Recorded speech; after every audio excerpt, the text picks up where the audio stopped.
I think people are finding it intriguing. उनको लग रहा है कि कुछ हटके है क्योंकि बोल्ड कहानियाँ हैं. पर हमारी फिल्म में कोई भी आपको, जैसे आप प्रोमो में देख सकते हैं, बोल्ड मुद्दों को छुआ गया है. कुछ बोल्ड डायलॉग्स भी हैं, पर हमने कुछ भी न्यूडिटी नहीं रखी है, स्किन शो नहीं रखा है. तो वो लोग हैरान हो रहे हैं कि ये कैसा है, क्योंकि आज तक जितनी भी ऐसे बोल्ड कहानियाँ दिखाई जाती हैं उस पर कहीं ना कहीं जैसे बोलते हैं मीट, सॉरी सो जैसे मुझे बोला गया कि आपकी फिल्म में मीट नहीं है, बोल्ड कहानी तो है, मीट नहीं है.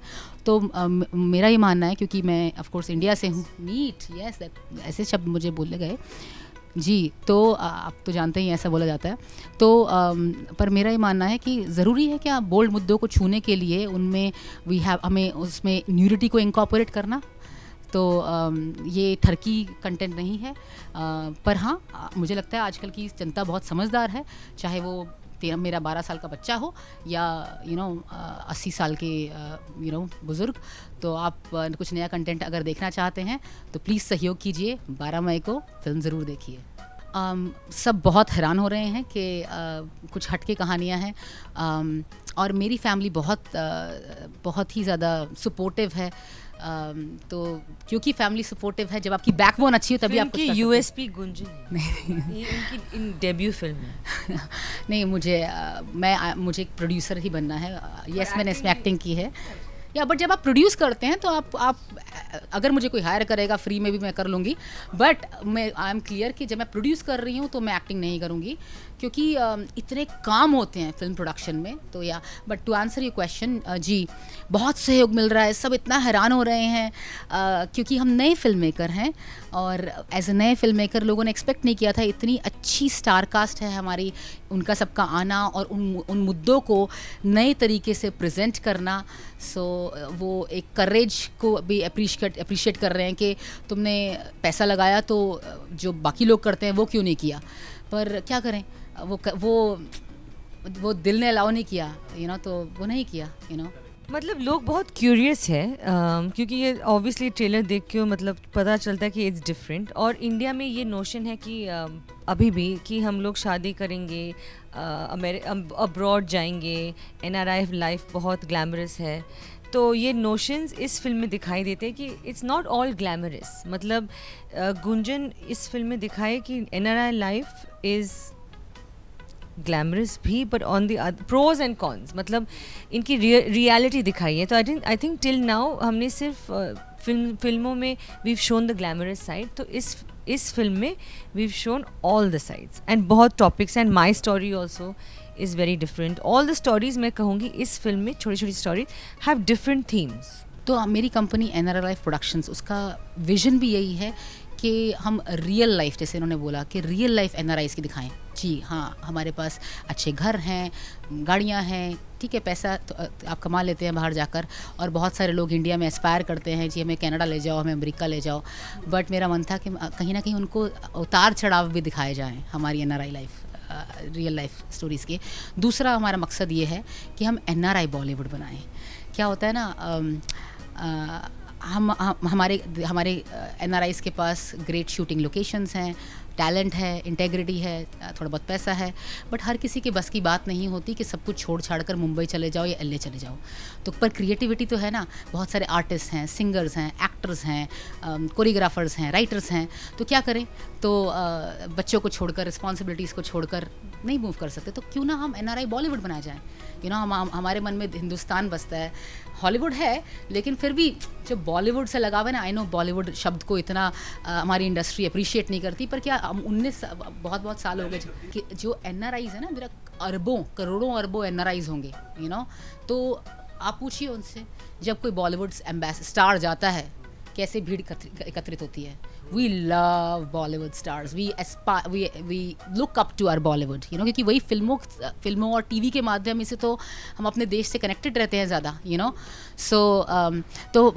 तो इस फिल्म बनाने का मकसद ये है कि ये हमारी पहली फिल्म है हॉली इन बॉली, NRI बॉलीवुड बनाने का मकसद है, बाकी ऊपर वाला जानता है आगे क्या लिखा है। पर ऑब्वियसली मुझे कॉन्सेप्ट बहुत पसंद आई एंड स्पेशली माई स्टोरी, और मैंने सोचा कि इट्स डिफरेंट। मैंने ऐसे कुछ I have not done something like this before. मैं जानती हूँ सब यही डायलॉग बोलते हैं, पर I really haven't done something like this before. और फिर एंड आई थिंक गुंजन मतलब बहुत she is very persuasive and she is very hard working, और वो जब कुछ बोलती है ना इतना कन्विक्शन से, then you think okay let's support her. वो दिल से she wanted to make this film, तो दिल से शी कन्विंस्ड अस, एंड सच में story is very different. We had a great time shooting and yeah the rest is history. Bhagyashree, Sameer Soni, Jugal Hansraj, Aditya Gowitrikar, Gaurav Gera, Sameeksha Oswal, Sadiya Siddiqui, Kiku Sharda, romantic role में है कीकू शारदा। आप मानेंगे नहीं, पहली बात तो मैं कौन होती हूँ किसी को चुनने वाली, कहानियाँ अपने पात्र खुद चुनती हैं। तो पर आप यकीन नहीं करेंगे, जब मैं लिख रही थी, जब मैं कहानियाँ सोच रही थी, मेरे को 2 और राइटर्स हैं जिन्होंने सपोर्ट किया है। राज कौशल जी ने भी मुझे सपोर्ट किया, to be very honest, screenplay में। और मैं किसी को इंडस्ट्री में किसी एक्ट्रेस को ढंग से ज़्यादा नहीं जानती थी, बिल्कुल हार्डली। पर ये आई थिंक कहानियाँ कुछ हटके हैं, कुछ अलग तरह से इनको ट्रीट किया गया है। जैसे जुगल हंसराज भाग्यश्री की एक अलग सी इमेज है, तो उन्होंने बोला मुझे, आप जुगल हंसराज को एक ओपन मैरिज कॉन्सेप्ट में देखेंगे। भाग्यश्री एसेक्सुअलिटी करके एक सब्जेक्ट पे उन्होंने किया है, जो आज तक कोई एसेक्सुअलिटी पे कोई कहानी बनी नहीं है, to be very honest. But again मैं बार बार बोल रही हूँ, आप फिल्म अपने 12 साल के बच्चे के साथ भी देख सकते हैं। कोई एफ वर्ड भी नहीं है, कोई गंदी भाषा नहीं है, कोई न्यूडिटी नहीं है। हमने कहानियों को बिना कुछ बोले ही इतनी खूबसूरती से प्रेजेंट करने की कोशिश की है, नहीं, मैंने इन लोग के साथ मैंने काम नहीं किया। माई स्टोरी में my husband is played by Gaurav Gera and my friend who comes to visit me is Sadiya. तो but both very powerful actors. तो जब पावरफुल एक्टर्स मिलते तो मतलब योर परफॉर्मेंस बिकम्स बेटर। तो मैं खुश हूँ इन दोनों के साथ काम करके, क्योंकि दोनों ही इतने अच्छे एक्टर्स हैं कि बहुत आसान हो गया एक्टिंग करने के लिए। और विभू कश्यप ने भी इसका, हाँ, विभू इज़ माई डायरेक्टर, तो उन्होंने शायद इंसिस्ट किया था गुंजन को, जी टेक राइमा। मैं फूडी हूँ क्योंकि मैं बंगाली हूँ, हम लोग को राइस बहुत पसंद है। हम लोग सब कुछ खाते हैं, rice twice a day, fish, सब कुछ। क्योंकि मैं कैलकाटा में जब रहती हूँ पेरेंट्स के साथ, तब तो सब कुछ, और बिरयानी भी फेवरेट है। पर कभी कभी जब मैं ऑफ कोर्स मुझे हमको वर्कआउट तो करना ही है, तो एटलीस्ट 3-4 टाइम्स अ वीक मैं वर्कआउट करती हूँ, पर और करना चाहिए ऑफ कोर्स। बिल्कुल भी चैलेंजिंग नहीं था। I mean Kiku Sharda is an amazing actor, to be honest. और और आपकी बताऊँ, कॉमेडी करना आसान काम नहीं होता, बिल्कुल नहीं होता। तो और कीकू ने शायद मेरा प्रपोजल इसलिए भी एक्सेप्ट किया क्योंकि वो किरदार, क्या आप देखिए हमारे पूरे वर्ल्ड में, इवन भारत में, सब लोग क्या बिल्कुल स्मॉल साइज़ के हैं? नहीं ना। तो क्या अगर कोई मोटा इंसान है, उसे प्यार करने का हक नहीं है? तो वो रोमांटिक क्यों नहीं हो सकता? कितने सारे हस्बैंड वाइफ्स हैं कि वाइफ पतली है या हस्बैंड मोटा है या हस्बैंड पतला है, वाइफ मोटी है, तो क्या उनमें कोई केमिस्ट्री नहीं हो सकती, रोमांस नहीं हो सकता?